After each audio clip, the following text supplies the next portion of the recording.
Here we go. This is episode 1, Origins of an Angry Girl. What's up? Welcome to Be Happy I Didn't Kill You, Confessions of a Recovering Angry Girl, a podcast brought to you by Western New York Horror Crew, where sharing my stories and others will help improve your life and dig deep into your psyche together, and finally have a chance to ask questions. Sam here, your host with the most questions, which brings me to the description of an angry girl. Could be a human, doesn't necessarily have to be a girl. Shout out to you angry boys out there, know a lot of you too. But anyways, description. Somebody who is confused, always questioning, completely lost. Being in this state for too long just leaves you pissed and angry. I'm sick and tired of always feeling this way and making others around me feel this way. We all have felt anger and fear, two emotions that can really affect every part of your life. On a happier note, our shout out this week is for Count Creepyhead's Saturday Morning Monster Mash podcast. Their host was the one that helped me kind of come out with this title, so I wanted to give them like the first shout out for the first episode, even though this is kind of an awkward episode because it's just me, and hopefully for our future episodes there'll also be a guest, so you won't have to just listen to me ramble on. But being an origin and an intro episode, it's kind of necessary to do that. Anyhow, back to Count Creepyhead's Saturday Morning Monster Mash podcast. Check them out on their social medias. And at Podbean, you can listen to them for free. So everything is about perspective and experience. And these are my views. They might be different from yours, and that's cool. Here's a quick overview of my background just so you can see where my stuff came from. So my parents met in the military. My mom was in the Navy and my dad was a Marine. My mom kind of came from a rough background. My dad, not so good either, but who knows? I don't really know. I feel like a lot of us aren't really sure about our parents' background because their generation kind of held back a little bit about being open with those things. And now that some of them are opening up, it's really nice, and it's definitely something that we needed. So it was me, and then 3.5 years later, they had my little brother. When my parents were married, they had this big house, and in the house they had a gaming store that they ran out of it. So there constantly was gamers around, always people in and out of the house. Both my parents are extremely social people, so they always had people around. They both were really trusting people too and believed in giving people second chances. So a lot of times, a lot of the people they had around were not the nicest people. Some of them were just going through some rough stuff and everything, and I feel like that kind of got me exposed to some of those people too. Not that my parents' intention was for that, but when you're younger and you're being exposed to parties and stuff all the time, you kind of get people talking to you that probably shouldn't be talking to you and probably should be socializing with adults more. When I was 8, my parents announced that they were getting a divorce, and they'd be selling the house and getting rid of everything. It's kind of really hard for me to deal with. And then after finding out that information, I went for a bike ride and I had my first kidnapping attempt. I got called over to a guy's vehicle. When I got close to his vehicle, he was fully nude in it, trying to get me to come in too. I was in 3rd grade, and I remember going to school and seeing a car that looked just like his car, and it was one of my the other kid that was in my class's dad's car. So I kind of freaked out, had a breakdown. They called. Turns out it wasn't the guy. I remembered that there was a Z in the license plate at the beginning, and his didn't have that. So I ended up going into some pretty deep depression at that age. I repeated the 3rd grade again. My parents went through the divorce. My mom moved into an apartment. My dad moved in with a few of his friends, some of the gamers that he hung out with and stuff. I had my second kidnapping attempt when I lived in the apartment with my mom. There was a park that I used to go to, and I really liked doing like obstacle courses at the park. So I kind of like create an obstacle course for myself and go through there and stuff. And there was a guy that started hanging out there and watching me and then tried grabbing me the one day. So kind of isolated myself in the house for a few years till I was about like 11, maybe 12.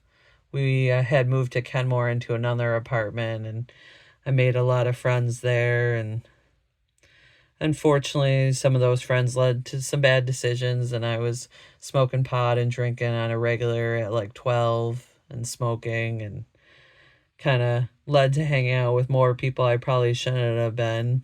And then my grandma thought there was something wrong with me, so she sent me to Catholic school. So I had a Catholic school education, which was kind of hard for a kid that's also dealing with a lot of depression and other issues. And then on top of that, being like bisexual and an atheist, like a Catholic school wasn't the best setting for me, and being near my Catholic grandma too much probably wasn't the best setting for me either. I spent a lot of time alone reading, so a lot of my nerdum came from like absorbing as much as I could, reading books and comics. And I know I've discussed that before on Raised by Rentals. You can check that out. And then after high school, I lived in a few punk houses.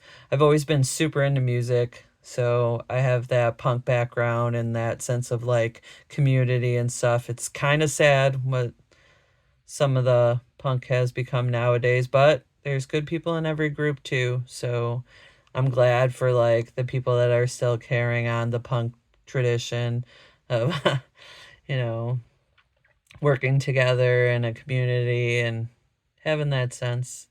And of course, all of our love for music and being able to be with musicians that can create that music and everything. And then when I was 21, I went on this date with this guy, and he decided that he wanted to keep me. So when I went to drop him off at his apartment, he kind of shut the door. I was trapped in there for a while, had to figure out a way to get out of there. Luckily, he had a really bad drinking problem too, so got him pretty drunk, so I was able to escape. I can say one thing, like all the experience I've had in my life, I've always ended up getting away before anybody could get their hands on me. So I'm thankful for that. I know some of you out there are not as unfortunate, or, you know, didn't have that ability to get away, or were trapped, or just didn't know where to ask for help, because we have these resources, we have these things, but kind of reaching out or having that availability, or the availability even for the programs. Got a great programs in New York State, but only available for like 20 people out of thousands. So it doesn't really help for everybody. So a lot of that stuff can add up to being pretty angry. I've been in a relationship for 20 years. I feel that we are both a lot trauma bond, but I am super thankful for the fact that we're both getting help together and seeing through this together, which is definitely pretty awesome. I know we both had issues with like trust and all that kind of stuff, so it's always been kind of hard for us, and it's kind of nice to be open and discussing these things and leading to better things. But anyhow, these are not excuses of how I acted or treated people, just reasons my anger got to a boiling point repeatedly. I honestly didn't know how to love or trust. Plus side, during COVID, I had a mental breakdown. Lived kind of out of my car, but mainly on my friends' couches for 10 days. Got help with my partner, and separately, which I was just talking about how we're on this journey together of not feeling so depressed and unhappy and kind of wondering if somebody was really your friend or they have other intentions. But we got to see. You got to kind of trust and hope that people want to be good and they want to help people and they want to be helpful and they want people to feel safe and comfort in them too. So hopefully by us having some pretty big discussions on this podcast in the future and kind of opening some of these things, I feel like we'll be able to help a lot of people, especially with different guests covering different topics that as a maybe awaken the angry girl in them, but figure out ways to dissect it and what made us angry and how we can change it or let others aware. So after each discussion on the episode, we'll end with our favorite thing of the week. I'll ask my guests what their favorite thing of the week that they really enjoyed, that put a smile on their face, and then I'll go over mine. Mine is finishing this. I know it's short and sweet and simple, but it's my first podcast. It's the intro, but it is the first one. I'll be recording the second one soon with my buddy Mike Alvarez from the Boogeyman's Closet and Count Creepyhead Saturday Morning Monster Mash podcast and from Raised by Rentals. And we're going to be talking about working the con and issues, subjects that come up within the con community, within, I don't know, I feel like a lot of communities, and just kind of be able to start those open conversations and talk about it and see how we can fix it. But thank you for listening. And don't forget to check out the radpantheon.com, which is a super team of pop culture crazed creative types like me and so many others. So check that out. There's a whole ton of links there. Also go to Western New York Horror Crew, WNYHORRORKRUE.com to check out our online store. And then we also have upcoming events where we'll be at. It's our Thrift Nerd store. A lot of things available on there. Cool action figures, cards, comics. I have hundreds and hundreds of stuff I will still be posting. And the next event we'll be at is April 27th at the Screening Room. It's right on the edge of the Boulevard Mall. And I think there might be tickets left, or tickets might be pretty sold out. But check out Silk Screams on any social media. That's Silk Screams, SREAE. Yeah, I'm messing that up. Screams, as in you're screaming. But check them out on their social medias. They are doing that screening of Class of 1984 that we will be vendoring at.